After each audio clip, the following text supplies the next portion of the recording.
que c'était difficile pour moi de choisir 3 titres pour cette vidéo, vraiment. J'ai réussi mais non sans peine.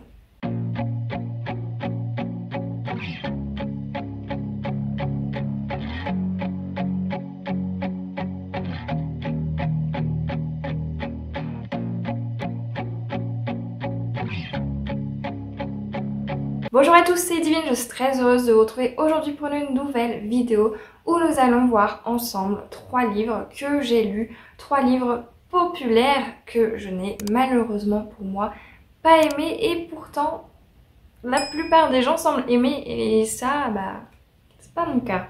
C'est donc aujourd'hui un top 3 spécial sur les romans par contre. Je me suis rendu compte que c'est pas évident, mais pas évident du tout pour moi de trouver 3 livres que je n'ai pas aimés et d'autant plus 3 livres populaires. Par contre, étonnamment, de trouver des mangas que je n'ai pas aimés, tout de suite j'en ai eu assez vite 3 en tête. Mais pour aujourd'hui, je me suis concentrée sur les romans, donc si jamais ça vous intéresse de voir cette version-là sur les mangas, bien n'hésitez pas, il y en a un peu plus que 3 même d'ailleurs. Donc si ça vous intéresse, n'hésitez pas à le dire, je serais contente de vous faire cette vidéo également. Je tiens avant de commencer cette vidéo à préciser que ce n'est pas parce que moi je n'ai pas aimé que vous n'allez pas aimer. Ce n'est pas parce que je n'ai pas aimé que je dénigre votre goût parce que vous l'avez aimé. Non, chacun ses goûts, vous avez le droit d'aimer une œuvre, vous avez le droit même de ne pas aimer une œuvre que moi j'ai adoré, surkiffé. C'est comme ça, on a souvent des goûts en fonction de nos expériences, on n'a pas forcément les mêmes critères aussi. Donc voilà, ce n'est pas du tout une critique.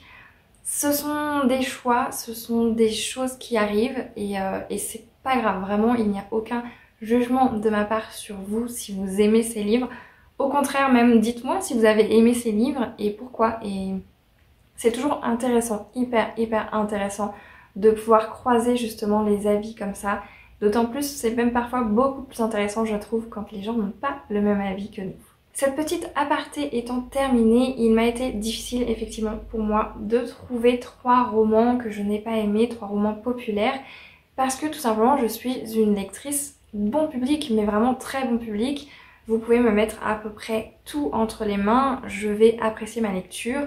Je sais pas pourquoi, je ne saurais pas expliquer vraiment le pourquoi du comment, mais je suis une lectrice bon public et ça me permet de vraiment, pour que je n'aime pas une œuvre, et d'autant plus qui soit populaire, il faut vraiment y aller, il faut vraiment que je cherche la petite bête, ce genre de choses. En général, vous êtes assez vite au courant, les livres que j'aime vraiment pas, ils finissent sur ma vidéo les pires lectures de l'année pour moi, et il y en a vraiment pas beaucoup. C'est vraiment une minorité parmi toutes mes lectures, les livres que je n'aime pas.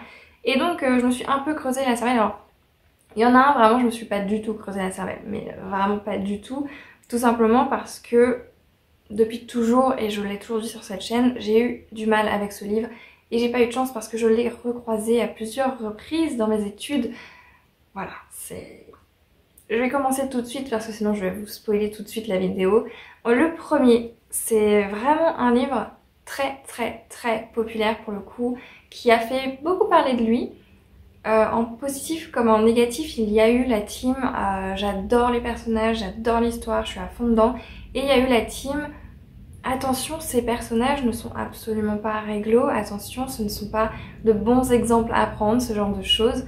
Et il s'agit tout simplement de Shatter Me, le tome 1 de Tahereh Mafi. Je l'ai lu en lecture commune avec Bukona à l'époque, elle crée une lecture commune. Et je crois qu'on est plusieurs sur cette lecture commune à ne pas avoir adhéré au livre, tout simplement. Shatter Me, je l'ai donc lu en anglais, donc je vous dis le titre en anglais, Shatter Me, mais en français il s'agit d'Insaisissable de Tahereh Mafi, donc. Et c'est l'histoire de Juliette, qui est emprisonnée depuis plus d'1 an, seule dans une cellule. Elle n'a vu personne pendant tout ce temps, elle n'a parlé à personne pendant tout ce temps. Les conditions de vie, ne serait-ce que pour aller se laver, ce genre de choses, sont assez particulières, on va dire ça comme ça, et très réglementées. Et donc elle n'a vu et parlé à personne pendant tout le temps d'enfermement dans cette cellule, jusqu'au jour où un certain Adam arrive dans sa cellule et va partager la cellule avec elle. Et il s'avère qu'elle l'a déjà croisé. Donc ça c'est vraiment l'histoire En général, c'est sur ça qu'on part au départ. Et il s'avère que cette lecture, c'est vraiment une lecture en demi-teinte pour moi. C'est-à-dire que c'est pas que j'ai détesté, mais je suis loin d'avoir adoré aussi. Donc vraiment, c'est très particulier. Pour tout vous dire, en soi, là, dans mes souvenirs que j'en ai, bah, il n'y a pas grand souvenir. Vraiment, je me souviens que j'ai trouvé l'idée et tout le début, vraiment c'était intéressant, c'était intriguant, ça donnait envie de se plonger dans la lecture. Et au final, tout le milieu du livre, ça l'a pas fait. C'était long. On, on est aussi là sur un peu une dystopie avec de la romance. On ne découvre pas l'univers, on ne voit rien de ce qu'il se passe. On découvre quelques rues tout au plus. Vraiment tout le milieu, c'est plat, c'est... Voilà, j'ai pas apprécié, je me suis pas attachée au personnage non plus. Pourtant, ça promettait parce que bah, ça fait quand même plus d'1 an qu'elle est enfermée, qu'elle ne voit personne, qu'elle ne parle à personne. Donc forcément, dans le cerveau, il se passe des choses, on n'est pas très net après, je pense, et ce serait pareil pour tout le monde. Et là, vraiment, bah, j'ai pas accroché plus que ça. Donc le début, hyper intéressant, intriguant. Le milieu, donc vraiment les 3/4 du livre, je dirais 95% du livre, voilà, sans plus. Et la toute fin, par contre, bah là, ça y est, on est reparti sur « Ah, c'est intriguant, là, il va se passer un truc ». Mais c'est la toute fin, c'est le dernier chapitre, ça n'a aucun sens. Je me suis ennuyée tout le long, mais en fait, l'autrice a réussi à me mettre au tout début suffisamment d'entrain pour que j'ai envie de lire la suite. Au milieu, ça va pas du tout, et à la toute fin, on me donne envie encore de lire la suite. Mais en même temps, ça fait, je pense, 1 an que j'ai lu cette lecture et je n'ai toujours pas lu la suite alors que j'ai les livres. Hein. Mais non, je n'ai toujours pas sauté le pas parce que, bah, est-ce que ça va être la même chose? Est-ce que je vais à nouveau en fait m'ennuyer tout au long de cette lecture? Est-ce qu'on va me donner quelques bribes? Alors que pourtant, la fin, vraiment, elle promettait aussi, mais en fait, il y a le... Je me souviens de tout ce qui s'est passé au milieu et c'était vraiment pas fou, quoi. C'est clairement ce qu'on pourrait appeler un tome introductif. Vraiment, il vous introduit l'univers, les personnages, on comprend là où on va, mais c'est pas suffisamment complexe, c'est pas suffisamment précis. Vraiment, c'est un univers qui promet. Ça nous promet énormément la dystopie, le côté... On a envie de comprendre, on a envie de savoir ce qui se passe, on a envie de savoir comment ça se passe à l'extérieur, parce que je vous rappelle qu'on a une fille qui est enfermée depuis plus d'1 an, on sait pas exactement pourquoi. On sait pas exactement comment ça se passe à l'extérieur parce que ça fait plus d'1 an et ça a l'air d'avoir quand même bien changé. Voilà, on a quand même quelque chose, un point de départ qui est extrêmement intriguant, qui promet beaucoup de choses. Et la promesse dans le premier tome, c'est pour le coup trop introductif. Il y a des tomes introductifs hyper intéressants qui arrivent vraiment à vous happer. Et là, ça n'a pas du tout été le cas. Les personnages n'ont rien rattrapé du tout. Donc malheureusement, c'est un livre qui finit dans ce top 3 de ces livres populaires que tout le monde a aimé et pas moi. Le point positif dans tout ça, c'est que maintenant je sais de quoi on parle quand on parle de ce livre sur BookTok par exemple. Le deuxième, c'est une surprise pour absolument personne, j'en suis certaine. Il s'agit d'un classique de la littérature française. C'est un livre qui est sorti en 1857. Je pense que vous savez tous de quoi je parle. Voilà. Madame Bovary de Gustave Flaubert. Voilà. C'est un livre que j'ai dû travailler, j'ai dû le lire je pense la première fois au collège et je l'ai lu en tout et pour tout 3 fois. Je l'ai travaillé en tout et pour tout 3 fois entre le collège et le lycée. Je sais plus, je pense que ça a dû être 1 fois au lycée et 2 fois au collège. Je n'en pouvais plus. Même aujourd'hui, rien que d'en parler, ça me rappelle ce... Non, pas ce livre. Ne me parlez plus de ce livre. Je sais qu'il y a ce côté... On nous a forcé à le lire, donc c'est peut-être à ce moment-là, c'était pas le bon moment, ce genre de choses, mais vraiment, le livre, c'est limite si je le connais par cœur. Je n'ai plus envie. Je ne peux plus, ce livre-là, je ne peux plus. Et je n'ai d'ailleurs, à ce jour, jamais lu d'autres livres de cet auteur parce que j'ai un a priori, c'est pas bien, je le sais, mais j'ai un a priori de cet auteur avec moi, ça le fait pas. Madame Bovary, pour ceux qui ne savent pas qu'est-ce que c'est, eh bien c'est tout simplement l'histoire de Madame Bovary. Madame Bovary, donc Emma Bovary de son prénom, elle est l'épouse de Charles, un petit médecin de village, voilà, ils vivent en province. Et Madame Bovary, elle ne se plaît pas dans cette petite vie. Son mari ne lui offre pas ce qu'elle voudrait. Et ce qu'elle voudrait, c'est tout simplement ce qu'elle lit dans ses romans sentimentaux. C'est ce qu'elle lit, voilà, dans tout son imaginaire, tout simplement. Et elle ne le retrouve pas dans sa vie de tous les jours. Elle ne le retrouve pas, tout simplement, dans cette province. Donc son mari est absolument adorable avec elle. Il est beaucoup trop gentil, clairement. Et il va accepter de déménager pour elle, il va accepter vraiment de faire des efforts pour elle et il va accepter beaucoup de choses, très honnêtement. Mais ça ne suffit pas à Madame Bovary, à Emma Bovary qui s'ennuie. Elle s'ennuie profondément et c'est un ennui mortel, hein, clairement. Donc voilà, c'est l'histoire de Madame Bovary.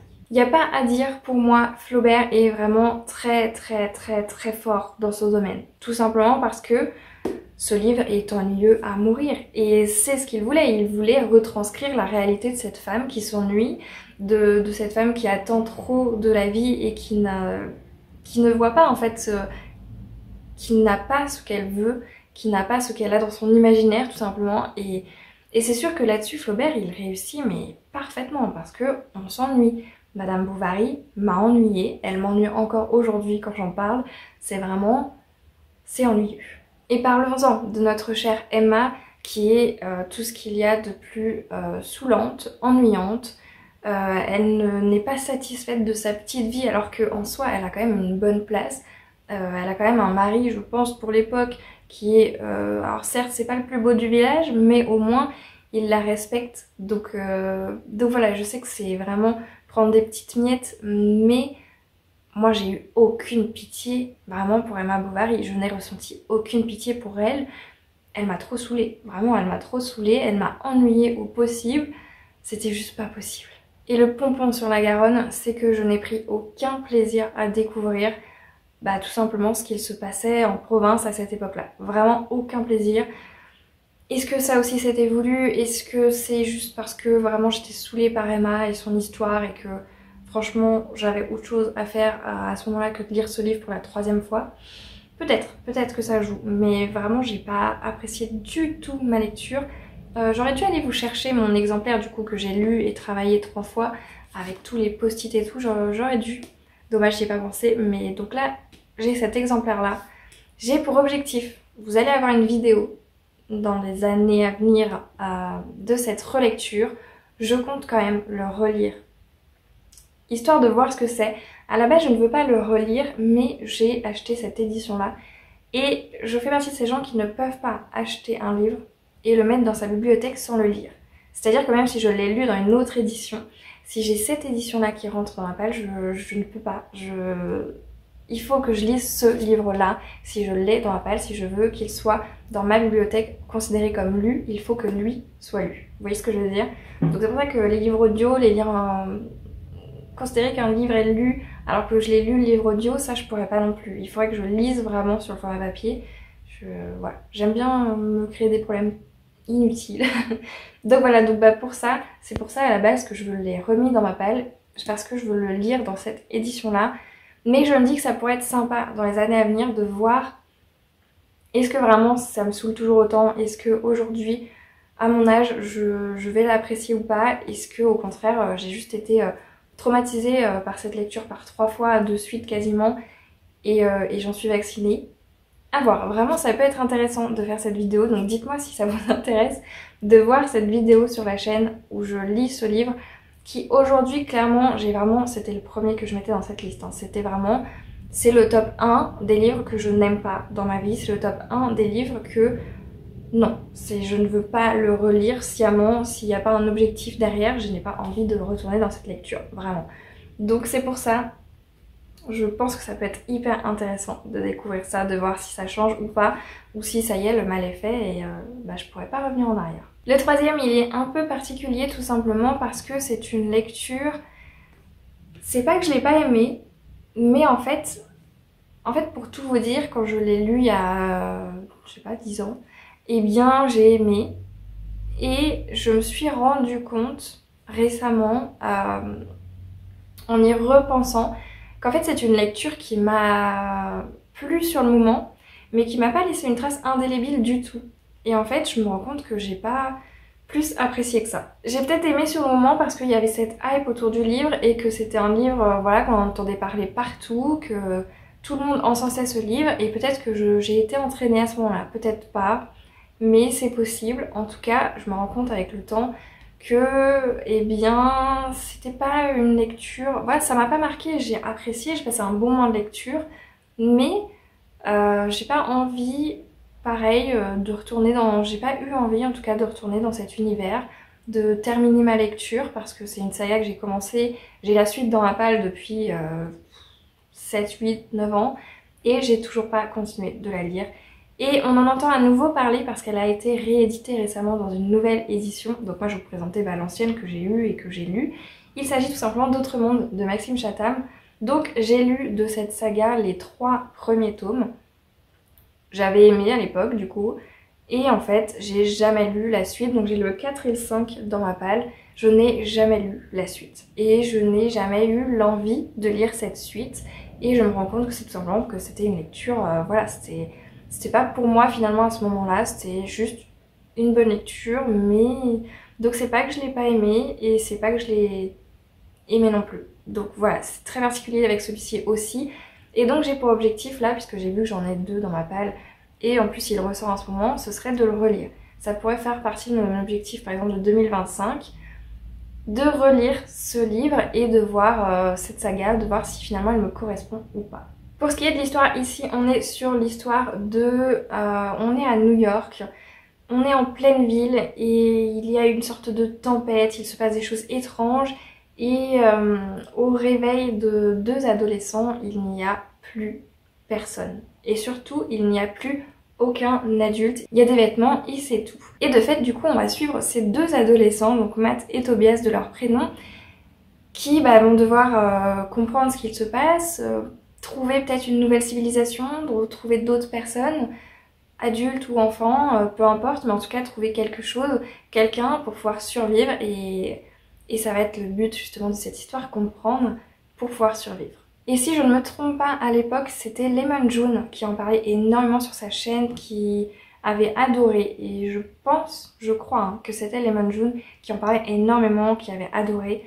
Donc voilà, ça fait partie aussi des personnes qui adoraient à l'époque, et j'avais lu et j'avais bien aimé, mais encore une fois, j'aimais juste bien finalement, avec le recul, j'ai pas ressenti ni eu envie en fait, j'ai pas ressenti le besoin ni eu envie de lire la suite, et je pense que c'est un bon moyen de comprendre que finalement à l'époque c'était juste une lecture sympa mais sans plus. Donc voilà, potentiellement il y aura également une vidéo sur cette saga où je vais relire les premiers et terminer la saga et voir ce que ça donne aujourd'hui, donc quasiment 10 ans plus tard, est-ce que j'aime bien tout simplement.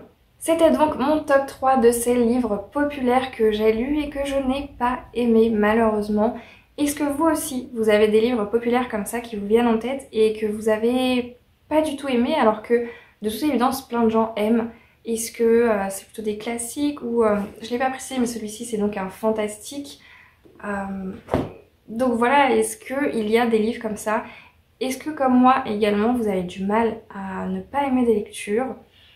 Est-ce que vous êtes plutôt bon public, ou est-ce que au contraire de moi vous êtes très méticuleux, très... voilà, si vous n'aimez pas, vous le savez direct, ou il vous faut un petit temps aussi pour le savoir. En attendant vos retours sous cette vidéo, je vous remercie du fond du cœur de l'avoir regardée jusqu'au bout. Et sur ce, je vous souhaite à toutes et à tous de très belles lectures et je vous dis à la prochaine. Je sais pas si vous pouvez voir, mais Lily est vraiment... Elle a une toute petite place, la pauvre. Voilà, ça c'est Lily. Elle a une toute petite place. Mon bébé.